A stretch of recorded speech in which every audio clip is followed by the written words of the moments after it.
하나님 말씀은 로마서 3장 21절부터 31절까지입니다.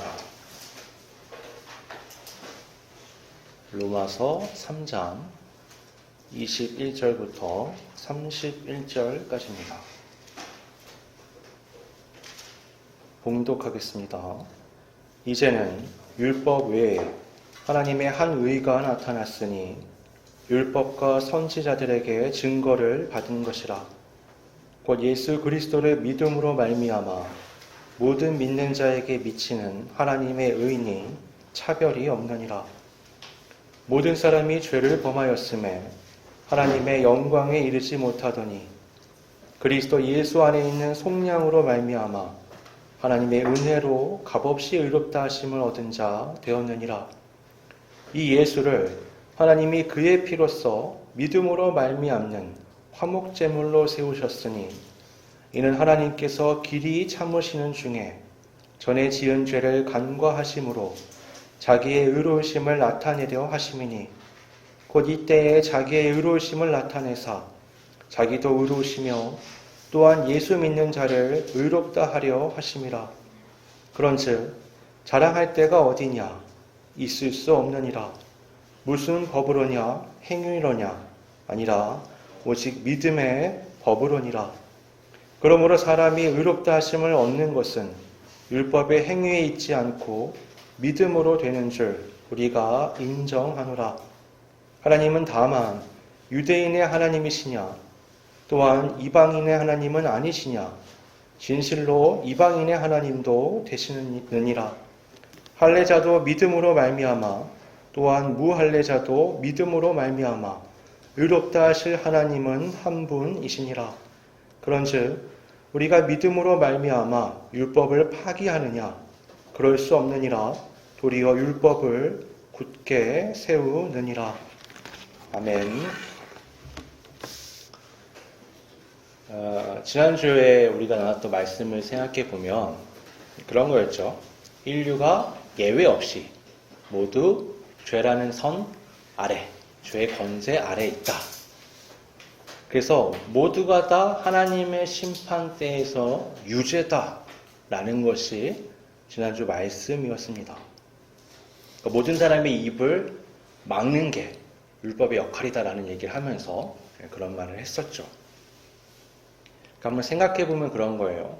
하나님이 재판관으로 있는 거대한 우주적 차원의 심판대에 모든 인류가 피고의 자리에 있죠. 이제 검사 쪽에는 율법이 있습니다. 율법이 하나하나 이제 우리의 범죄 사실을 다 이제 얘기하는 거예요. 그러니까 완벽한 유죄가 돼서 점제받을 수밖에 없는, 심판받을 수밖에 없는 최종 선고만을 두고 있는데, 근데 바로 오늘 말씀에 희망의 메시지가 등장하는 거예요. 그러나 이제는,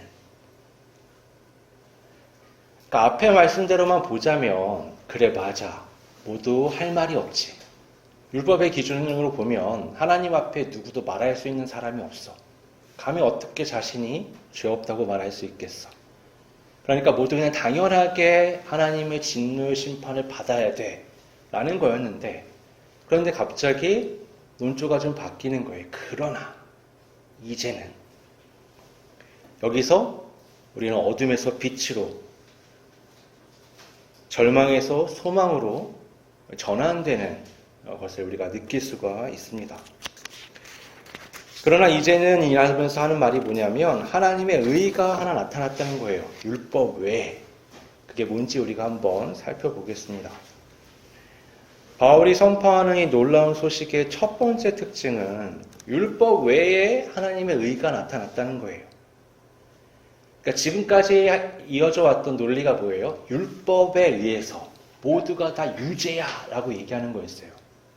그러니까 이 논리를 따라가면 어때요? 율법이라는 틀 안에서는 누구도 무죄가 될 수 없습니다.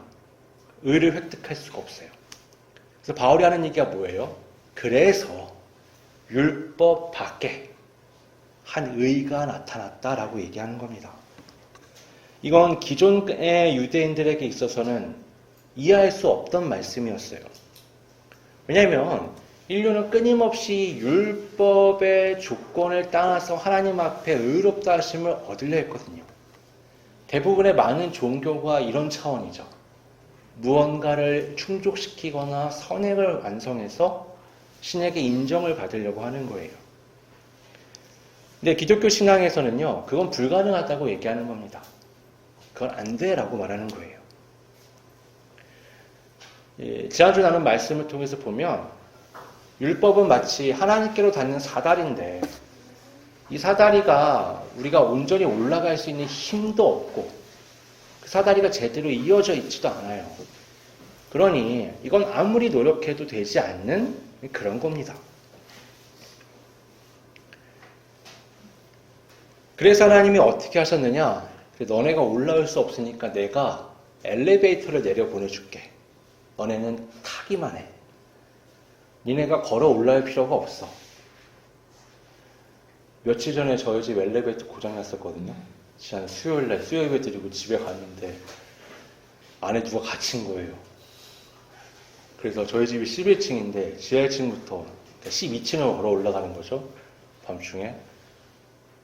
아니, 엘리베이터 타고 1분 만에 가던 길을 걸어 올라가려니까 완전히 고역이에요. 근데 하나님께로 닿는 그 계단은 그 정도가 아니란 말이에요. 훨씬 더 힘듭니다. 그러니까 하나님이 그 외에 그 사다리 옆에 내가 한 길, 내가 엘리베이터 내려줄게. 너는 이것 타고 올라와라고 말씀하시는 거예요. 그게 바로 은혜의 엘리베이터. 예수 그리스도를 믿는 믿음이에요. 율법에 의해서 우리가 본 건 뭐냐? 유대인이든 이방인이든 모두가 다 하나님 앞에서 죄인이다라는 거였어요. 그러면 이 은혜의 길에 있어서는 조건이 어떠느냐? 똑같아요. 유대인이든 이방인이든 상관없이 믿음으로 누구나 다 이 은혜의 엘리베이터를 탈 수 있다라고 말씀하시는 거예요. 어떤 인간적 행위, 공로, 자격, 배경 상관없이 하나님이 일방적으로 여신 새로운 구원의 길이 바로 그리스도 예수를 통한 구원입니다. 이게 누구한테 열려 있느냐? 22절에 이렇게 말씀하죠. 예수 그리스도를 믿음으로 말미암아 모든 믿는 자에게 미치는 하나님의 의인이 차별이 없느니라. 차별이 없어요. 피부색이 어떻든, 출신이 어떻든, 지역이 어떻든, 갖고 있는 수준이 어떻든 상관없이 하나님께서 믿는 사람은 모두가 다 이 선물을 받을 수 있게 하셨습니다. 이게 왜 선물이 되냐면요. 대가가 없기 때문이에요. 월급을 받으면서 감사합니다. 이거 마냥 그렇게 느낄 사람이 누가 있어요? 어떻게 느껴요? 당연한 거죠. 너 일했으니까 당연히 돈을 받아야지.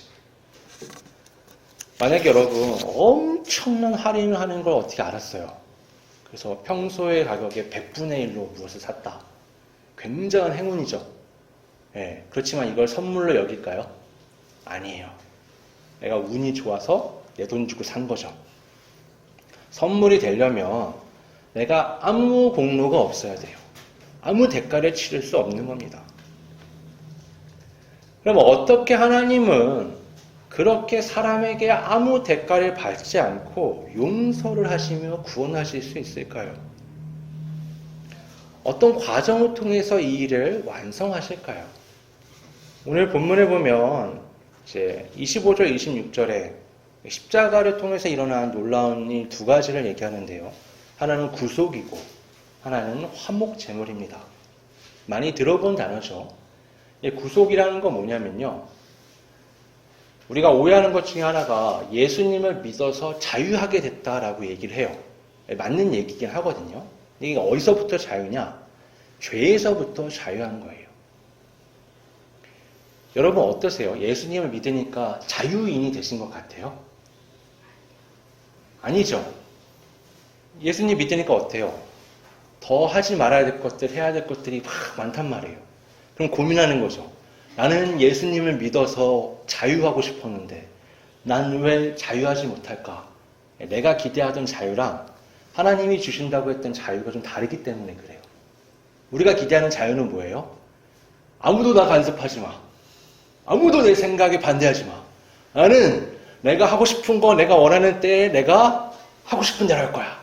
이게 자유죠, 우리가 생각하는. 네, 그래서 성경은 방종이라고 합니다. 그건 자유가 아니에요. 왜냐하면 사람이란 존재는 어떤 권세 아래 속하게끔 창조됐어요. 그러니까 하나님의 주권을 거부하면서 하나님의 자리에 자신을 올리려고 아담과 하와가 선악을 알게 하는 나무의 실과를 그 목적으로 먹었잖아요.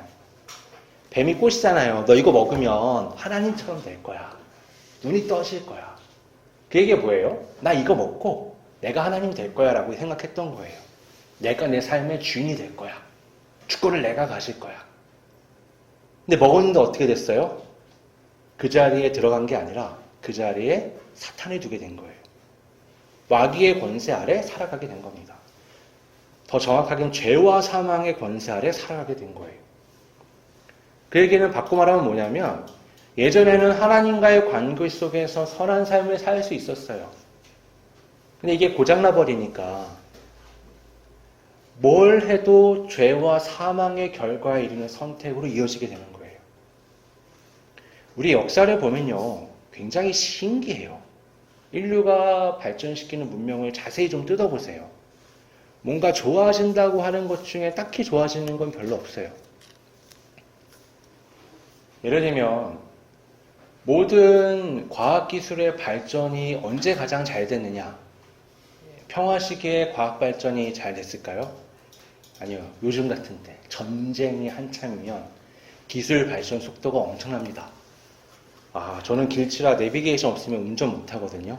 2차 세계대전 때 나온 거예요. 위성을 통해서 위치를 특별하게 할 수 있는 거. 여러분 비행기 타고 여행 다니시잖아요? 다 이 전쟁 때 나온 기술을 바탕으로 나오게 된 겁니다. 어떻게 우리가 우주로 갈 수 있을까요? 미사일 기술 발전시키다가 로켓 기술로 가는 거예요. 의료 기술을 발전시키면 모두가 다 안 아프고 살 수 있을 것 같은데 거기에 뭐가 들어가죠? 돈 문제가 들어가요. 그러면 어떻게 되는지 아세요? 부자만 치료를 잘 받을 수 있고요. 부자만 혜택을 받을 수 있게 됩니다. 그렇게 할 필요가 있을까요? 굳이 그럴 필요 없거든요. 인류가 발견해낸 기술이니까 이걸 조금 더 보편화시켜서 일반적으로 접근할 수 있게끔 하면 돼요. 근데 거기에 우리의 죄악된 욕망이 다 작용하면서 그렇지 못하게 만들어요. 사실 인류는 해결해야 할 과제가 굉장히 많은데 그건 기술적인 게 아니고요. 우리의 죄악된 본성으로 말미암아 생겨낸 차별적 시스템을 어떻게든 해소해 나가는 겁니다. 그래서 여러분, 성경에서 구속은 우리한테 방종을 위한 자유를 주는 게 아니에요. 인간은 자율권을 준다고 해서 스스로 선한 걸 찾아갈 수 있는 능력이 없어요. 사람은 뭘 하든 결국엔 죄와 사망으로 연결되는 겁니다. 그 죄와 사망으로의 결과로 연결되는 과정에서 뭐가 나오느냐? 나를 위해서, 나만을 위해. 자꾸 차등을 두는 거예요. 수직적으로 누굴 올리고 내리고. 그래서 우월감을 갖거나 아니면 위에 올라가 있는 사람을 바라보면서 그 우월함을 바라보며 질투하거나. 이런 식의 감정 자체, 어떤 그 사람의 본성의 바탕에 그런 게 있기 때문에 굉장히 어렵습니다. 그래서 성경은 죄의 노예로 있던 사람들이 구원을 받으면 어떻게 되느냐? 하나님의 구속을 받아서 이제는 하나님을 섬길 수 있게 되었다라고 하는 거예요. 사실 이건 원래 자리거든요. 본래 인간이 창조되었던 하나님을 섬기는 내 자리에 들어가게 되는 거예요. 아니 그러면 그게 뭐가 좋아요? 라고 말할 수 있죠. 하나님을 섬기면 나는 그러면 늘 누군가를 섬기는 존재로 살아가야 되나요? 예, 맞습니다. 그게 근데 왜 좋은 거죠?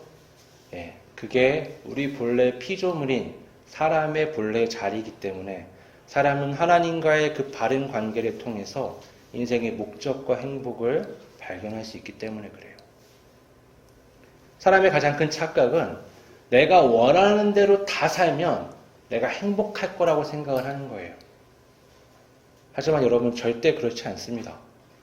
하나님 안에서 하나님의 질서 아래 사람, 개인, 사회가 있을 때 그곳은 안정되고 행복을 찾아갈 수 있어요.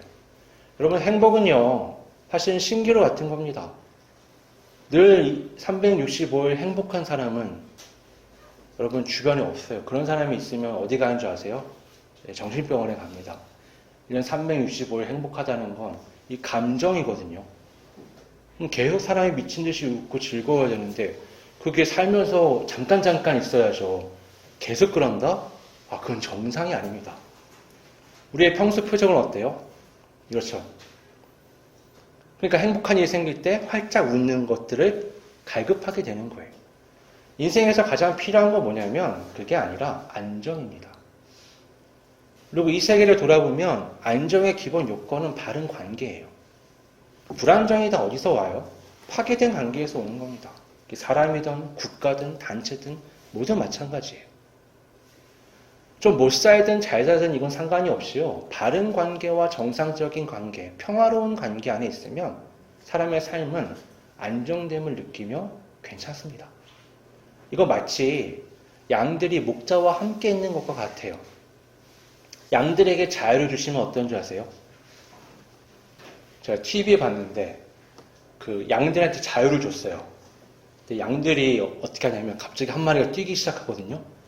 갑자기 다 같이 뛰어요. 근데 얘네들은요 자기네가 왜 뛰는지 몰라요. 이게 그렇게 넓지 않은 공간이어서 갑자기 저 위에서 양들이 우르르르 내려옵니다. 그러다가 막다른 곳에 닿아요. 갑자기 멈춰요.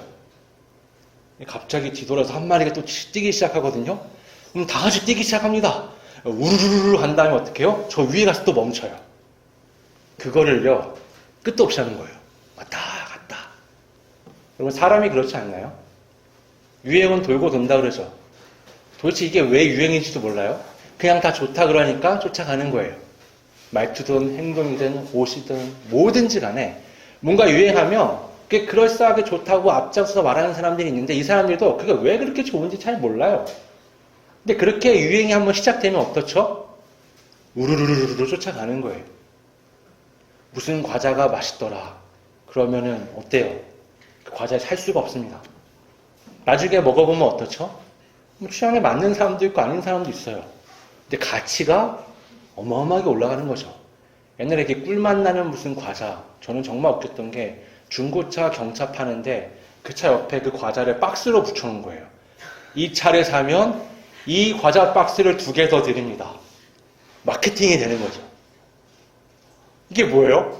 그냥 과자인데 아무것도 아닌데 그 당시엔 거기에 가치가 매겨지는 거예요.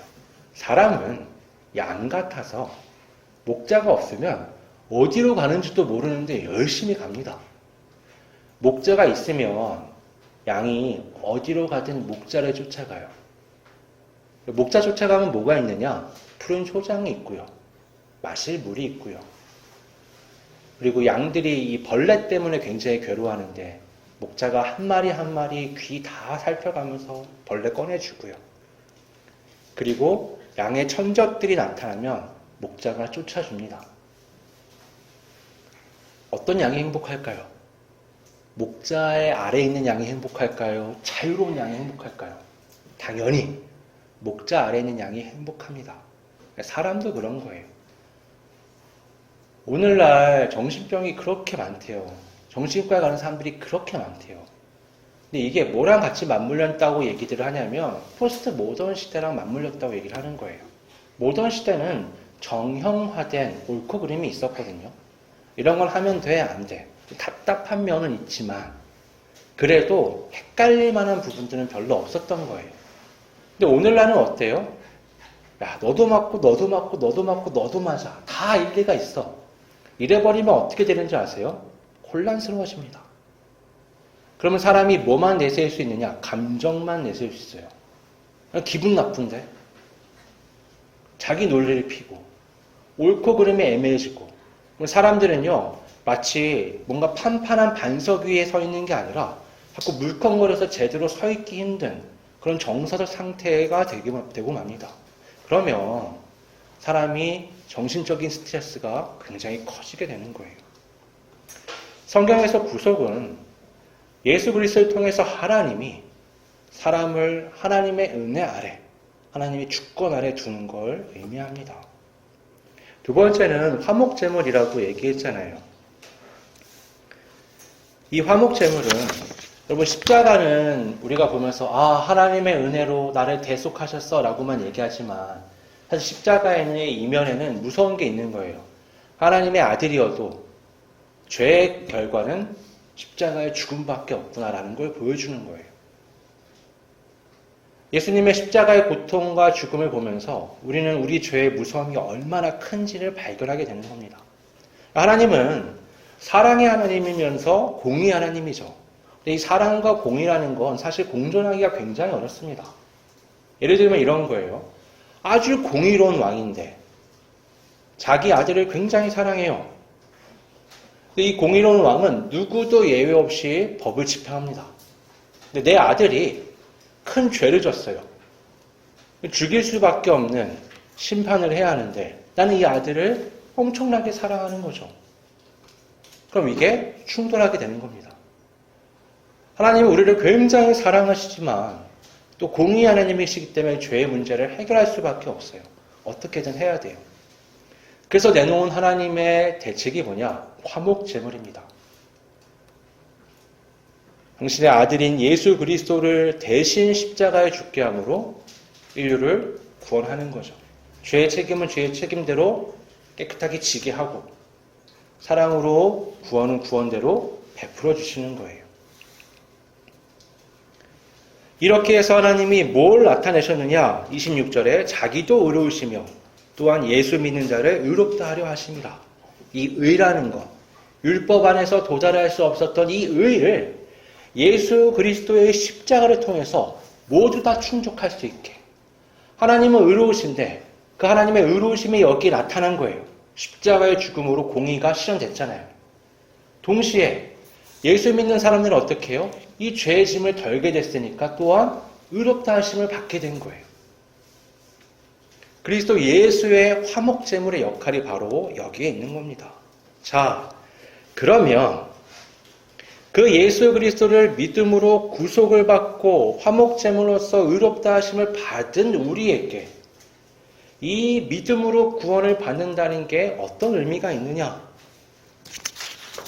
성경에는 오늘 본문에 세 가지 놀라운 삶의 원리를 얘기해요. 첫 번째는 27절, 28절에 더 이상 자랑을 쫓는 삶을 살면 안 된다고 얘기를 합니다. 그런즉 자랑할 때가 어디냐? 있을 수 없느니라.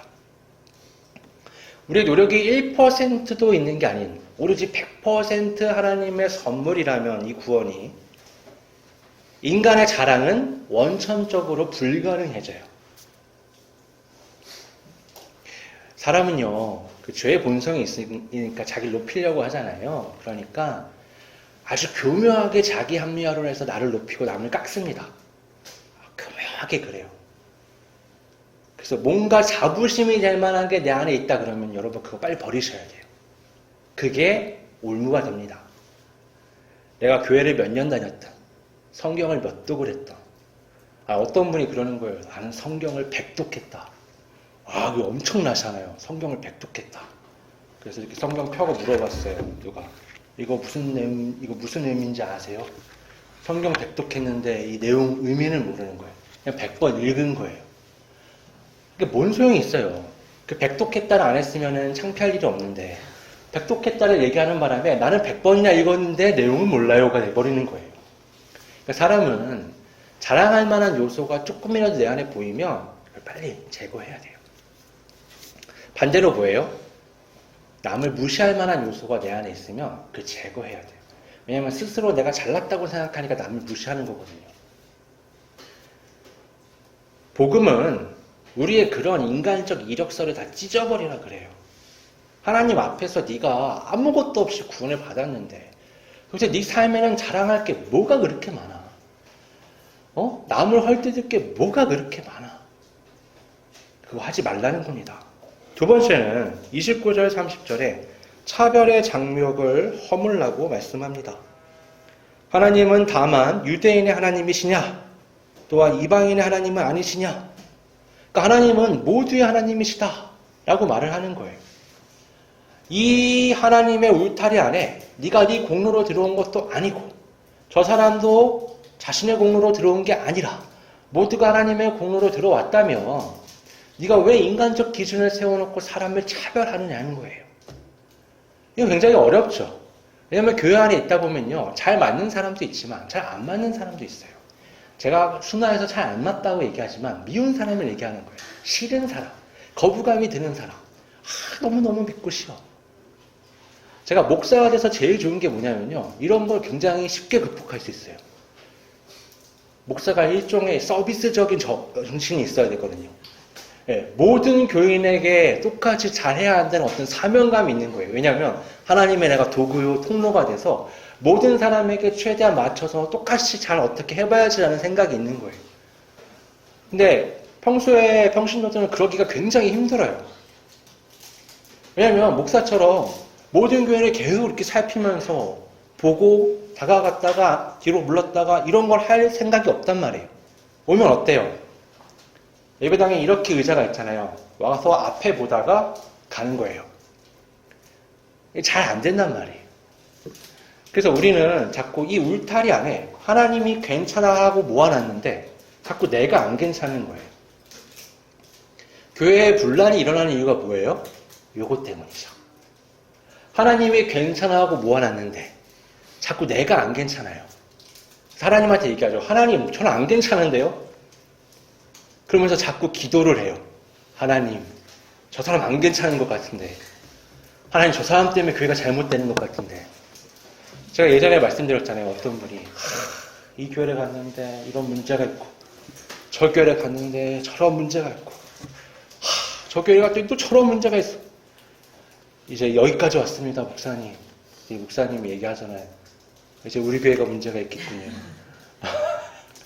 그 교회들은 이제 문제가 없겠군요. 당신이 나왔으니까.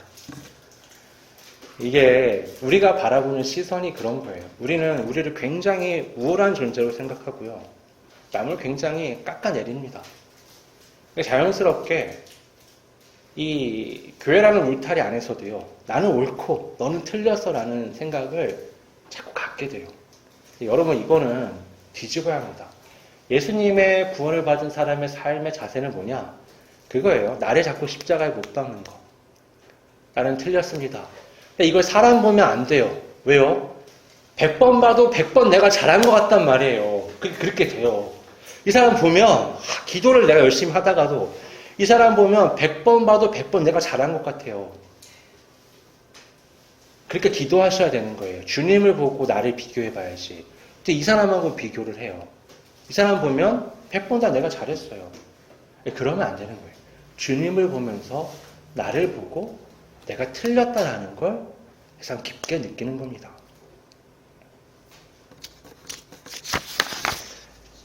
마지막으로 31절에 보면 사랑으로 율법을 이루라고 말씀해요. 그런즉 우리가 믿음으로 말미암아 율법을 파기하느냐? 그럴 수 없느니라. 도리어 율법을 굳게 세우느니라. 이거 재밌죠? 율법 안에서 하나님 앞에 구원을 받을 수 없어서 율법 밖에 하나님의 의를 하나 세웠어요. 예수 그리스도라는.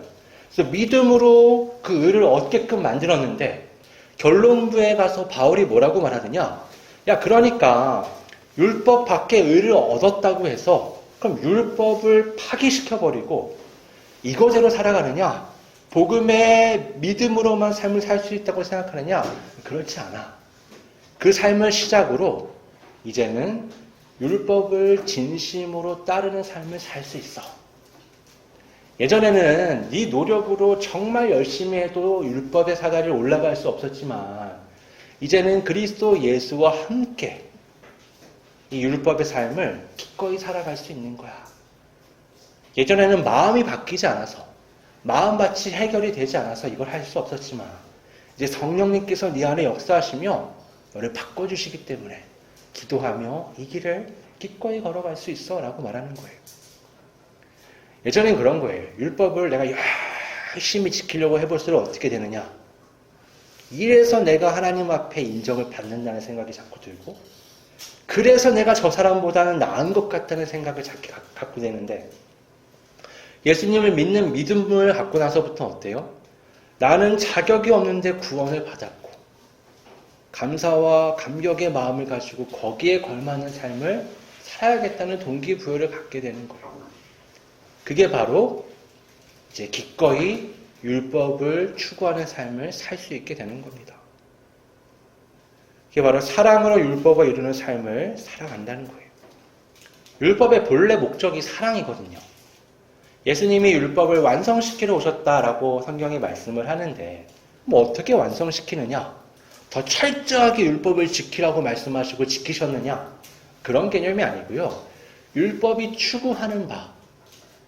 예를 들면 이런 거예요. 1계명부터 4계명 보면 하나님이 너를 위하여 새긴 우상을 만들지 말고 절하지 말고 주일 성수를 안식일을 철저히 잘 지키고 뭐 이런 말씀이고 5계명부터 10계명은 뭐예요? 살인하지 말고 간음하지 말고 도둑질하지 말고 거짓 증거하지 말고 뭐 이런 내용이란 말이에요. 근데 이런 것들을 예수님이 뭐라고 말씀하시냐면 자, 이렇게 풀어져서 얘기들이 있지만 이것들은 다 한 가지를 가리키고 있어. 그건 바로 사랑이야. 1계명부터 4계명은 하나님을 사랑하면 다 해결되는 것들이야. 5계명부터 10계명은 하나님을 사랑하면 다 해결되는 것들. 사람을 사랑하면 다 해결되는 거야. 여러분 부부관계가 좋으면요 문제가 없습니다. 뭐 설거지를 누가 하든 그렇죠? 네, 청소가 좀 어떻든 반찬이 좀 짜든 그렇잖아요. 네? 생활비가 좀 어떻든 둘이 엄청 사랑하면 괜찮아요. 근데 사랑이 없으면 어떻게 돼요? 온갖 둘이 세운 규칙들이 다 문제가 되는 거예요. 작은 거 하나까지. 숨 쉬는 타이밍도 문제가 돼요. 그게 부부관계가 그렇게 되는 거예요. 그러니까 어때요? 문제는 문제가 아니라 문제는 사랑인 거예요. 사랑하면 괜찮아요. 사랑하면. 제 친구가 요새 맨날 저한테 시비 걸어요. 정치 문제 가지고. 저는 사실 이래서 저래서 그만인데 자기의 맞장구 주지 않는다고. 제가 보기엔 약간 너무 극우인데 너무 심한 것 같아. 근데 저한테 막 난리를 쳐요. 그래서 말싸움할 때 제가 예전 같지 않아요. 이제 어르신들이 훨씬 더 힘드시겠지만 저도 나이가 조금씩 들다 보니까 논쟁하는 게 어릴 때는 즐거웠거든요. 터지게 싸우고 막 이러는 거. 나이가 조금씩 드니까 귀찮아요. 그냥 너무 세상이 힘들고 잘 모르겠어요. 친구랑 이런다는 것도 잘 이해가 안 되고 제가 요새 몇 번 그러거든요. 그럴 때마다 제가 얼른 맞춰줍니다. 그 친구의 편에서 같이 욕해줘요. 마음에도 없는 건데 같이 막 욕해줘요. 그럼 제 친구가 당황해서 너 왜 그러냐. 아니, 나는 이게 너랑 싸울 이유가 되는지 잘 모르겠어. 나는 그렇게까지 중요하다고 생각 안 하거든. 네 편 들어줄게. 그럼 문제가 아니고요. 사랑이 문제인 거예요. 하나님 앞에서 구원받은 사람은 그런 삶을 살아가야 되는 거예요. 더 이상 자기를 드러내고 그리고 사람을 차별하고 사랑의 근간을 두지 않는 그런 삶에서 벗어나서 그리스도 예수 안에 있는 사랑으로 나도 보고 옆 사람도 보고 사회도 바라보며 그 자세로 삶을 살아가는 겁니다. 하나님 앞에 누구도 높거나 낮지 않고요. 차별이 있을 수 없습니다. 이 생각을 가지고 우리 모든 삶을 살아가는 우리 모두가 되기를 바랍니다. 아버지 하나님, 많은 관계 속에서 우리는 고민하고 힘들어합니다. 그런데 알고 보면 실은 내 안에 그리스도의 사랑으로 그들을 바라보지 못하고 섬기지 못하고 아껴주지 못해서 문제가 더 심화되는 것을 깨닫게 되었습니다. 오늘 성경의 말씀처럼 하나님께서 그리스도 예수를 통해 우리를 구속하시고 화목제물 삼으시며 우리를 의롭다 하시고 관계를 회복하시는 것처럼 또 예수께서 그 일을 위해 자기를 죽기까지 낮추시고 내어주신 것처럼 그것이 율법의 참된 의미임을 깨달으며